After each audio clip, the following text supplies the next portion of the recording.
नमस्कार, मैं हृदय शंकर। न्यूज बाइस्कोप में आप सबों का स्वागत है। बात करेंगे कांग्रेस की। तो कांग्रेस में लगातार मंथन का दौर चल रहा है और लोकसभा चुनाव के नतीजों के बाद से कांग्रेस एक नए उलझन में फंसी है, एक नए पेच में फंसी है कि आलमगीर आलम के इस्तीफे के बाद से जो खाली मंत्री पद है वो किसे दिया जाए और विधायक दल का नेता किसे बनाया जाए। बताया जा रहा है कि दिल्ली में हाई लेवल बैठक हो रही है और वहां कांग्रेस प्रभारी के साथ साथ प्रदेश अध्यक्ष और कई आला नेता मौजूद हैं, जहां एक हाई लेवल बैठक हो रही है जिसमें यह तय किया जाएगा कि कांग्रेस की रणनीति अब क्या होगी। कयास इस बात को लेकर भी लगाए जा रहे हैं कि हो सकता है कि मंत्री पद के दावेदार कई हैं, इसलिए महज 3 या 4 महीनों के लिए किसी को अब यह मंत्री पद ना दिया जाए। ज्यादा जानकारी के लिए इस वक्त हमारे साथ हमारी संवाददाता करिश्मा जुड़ी हुई है।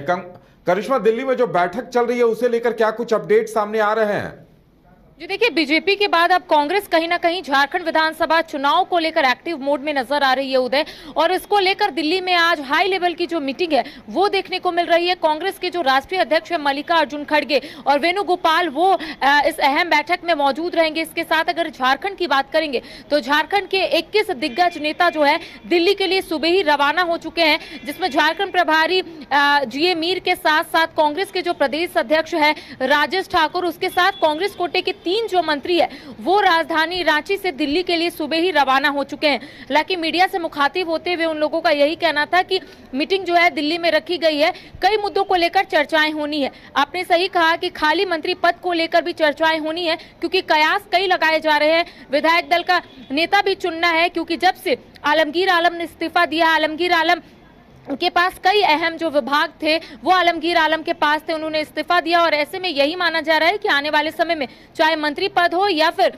विधायक दल के नेता को लेकर कांग्रेस जो है आने वाले समय में कोई ना कोई पहल करेगी। हालांकि आपने सही कहा कि 4 महीने ही बचे हुए हैं और ऐसे में कांग्रेस जो है फिलहाल कंफ्यूजन में है कि मंत्री पद का दर्जा किसी को दे या फिर नहीं दे। क्योंकि अगर हम विधायकों की बात करेंगे तो विधायकों का स्पष्ट रूप से कहना है कि एक नया चेहरा जो है वो सामने आना चाहिए। हालांकि हाल ही के दिनों में हमने बड़कागांव विधायक अंबा प्रसाद से बातचीत की थी, क्योंकि कांग्रेस में कोई भी महिला मंत्री जो है वो देखने को नहीं मिली और महिला मंत्री हमेशा से यही बोलती हुई, माफ कीजिएगा, महिला विधायक हमेशा से यही बोलती हुई नजर आती थी कि उन्हें मंत्री पद मिलना चाहिए। और ऐसे में बड़कागांव विधायक अंबा प्रसाद ने कहा कि ये तो सही है कि मंत्री पद में कोई महिला होनी चाहिए, लेकिन उनका कहना था कि 4 महीने में वो अच्छे से या फिर और भी जो विधायक है जो मंत्री बन सकते हैं वो किस तरीके से काम करेंगे ये वक्त बताएगा। यानी कि उन लोगों ने भी मान लिया है कि 4 महीने में विभाग संभालना और विभाग के तमाम पेंडिंग वर्क करना ये थोड़ा मुश्किल होगा। साथ विधायक दल के नेता भी चुनना है, जिसको लेकर हाल ही के दिनों में राजधानी रांची में एक अहम बैठक जो है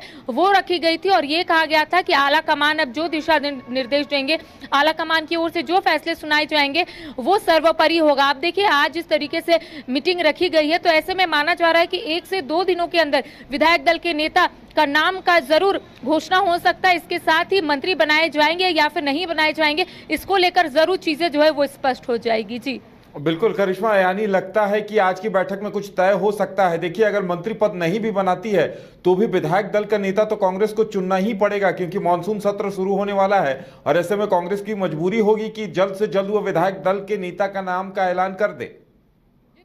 जुलाई अगस्त में मानसून सत्र आहूत किया जाता है और ऐसे में विधायक दल के नेता नहीं है तो ऐसे में माना जा रहा है कि 1 हफ्ते के अंदर विधायक दल के नेता भी चुने जाएंगे। इसके साथ ही देखिए इस बार कांग्रेस की ओर से दावा किया जा रहा है, क्योंकि 2019 की बात करेंगे तो 31 सीटों पर कांग्रेस जो है वो चुनाव लड़ी थी और इस बार कांग्रेस की ओर से रणनीति बनाई जा रही है। कांग्रेस की ओर से दावा किया जा रहा है कि कांग्रेस इस बार 33 सीटों पर चुनाव लड़ना चाहती है, जिसमें मांडू के साथ साथ पुड़ैया हाट को कांग्रेस जो है वो एड ऑन कर रही है। तो देखने वाली बात होगी कि आखिर कांग्रेस इस बार कितने सीटों पर चुनाव लड़ती है और ये भी देखने वाली बात होगी कि विधायक दल के नेता कौन चुने जाते हैं। हालांकि दावेदार कई है, चाहे हम प्रदीप यादव की बात कर लेंगे, दीपिका पांडे सिंह की बात कर लेंगे, बीच में बन्ना गुप्ता का भी नाम जो है वो सामने आ रहा था, क्योंकि प्रदीप यादव का नाम इसलिए भी सामने आ रहा था क्योंकि प्रदीप यादव उप नेता है विधायक दल के और ऐसे में चीजें स्पष्ट हो सकती है आने वाले समय में, क्योंकि आज दिल्ली में अहम बैठक रखी गई है तो तमाम पहलुओं पर चर्चा होगी कि किसे विधायक दल का नेता चुने जाए और कौन उप नेता रहेंगे। जी बिल्कुल करिश्मा, और जितना आसान लग रहा था लगता है उतना आसान नहीं है। इसी वजह से बैठक करनी पड़ रही है, क्योंकि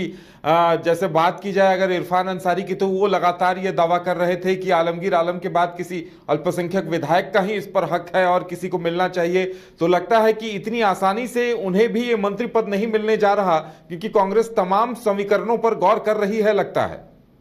देखिए, जामताड़ा विधायक इरफान अंसारी जो लॉजिक लगा रहे थे, उनका यही कहना था कि एक अल्पसंख्यक को एक अल्पसंख्यक चेहरा ही रिप्लेस कर सकता है, यानी कि आलमगीर आलम ने इस्तीफा दिया है तो उनका कहना था कि कांग्रेस के पास कोई विकल्प नहीं है, कांग्रेस के सामने सिर्फ मैं हूं और मैं ही मंत्री बनूंगा। लेकिन अगर चीजें इतनी आसान रहती तो शायद जो आखिरी बार यहां पर बैठक हुई थी जिसमें खुद झारखंड प्रभारी जीए मीर मौजूद थे, तमाम विधायकों को बुलाया गया था राजधानी रांची और लगभग 2 घंटे ये बैठक चली थी, तो चीजें उस वक्त तय हो जानी चाहिए थी। लेकिन शायद ऐसा इन लोगों को लगा, यानी कि प्रदेश नेतृत्व को ऐसा लगा कि इन लोगों के हाथ में ये चीज नहीं है, आला कमान के समक्ष रखेंगे तो शायद आला कमान अपने स्तर से चीजों को देखकर शायद मंत्री चुने। तो यही वजह थी कि यहाँ के जितने भी नेता, उनका यही कहना था कि आला कमान जो फैसला लेंगे वो सर्वोपरि होगा, वही हम लोगों को मानना होगा। एक और जहाँ जामताड़ा विधायक इरफान अंसारी यही बोलते हुए नजर आ रहे हैं कि वो मंत्री बनना चाहते हैं। इसके साथ कई लोग रेस में, चाहे हम दीपिका पांडे सिंह की बात कर लेंगे, क्योंकि दीपिका पांडे सिंह का नाम लोकसभा चुनाव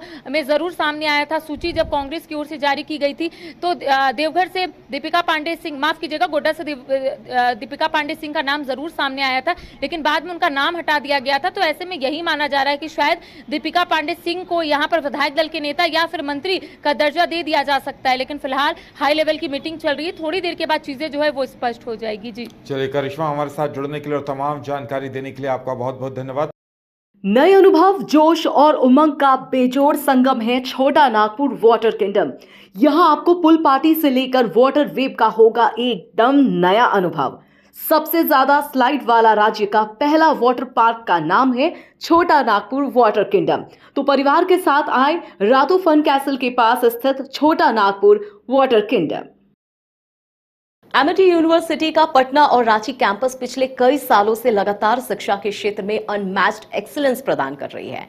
यूनिवर्सिटी रिसर्च और इनोवेशन और के कल्चर को बढ़ावा देती है और यही कारण है कि यहाँ के शिक्षकों और छात्रों ने मिलकर अब तक 1000 से ज्यादा रिसर्च पेपर और 100 से ज्यादा पेटेंट फाइल किए हैं।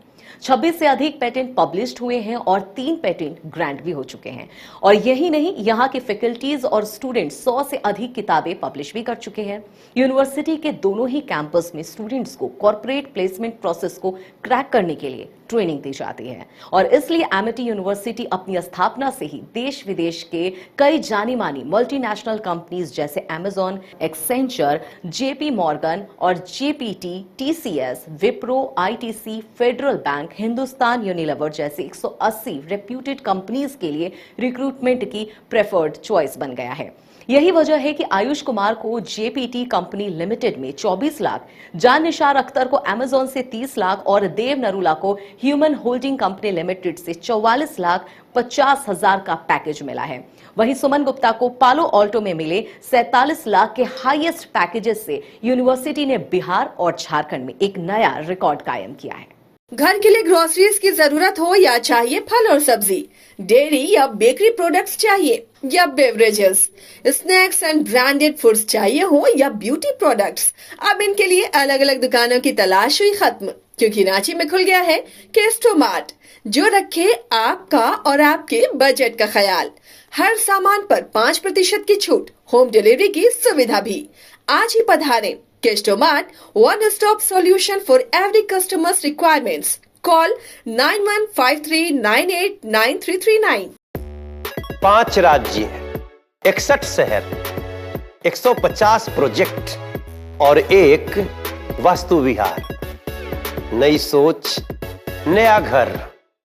बनाए रखिए अपना प्यार, सेवा में है वास्तु विहार।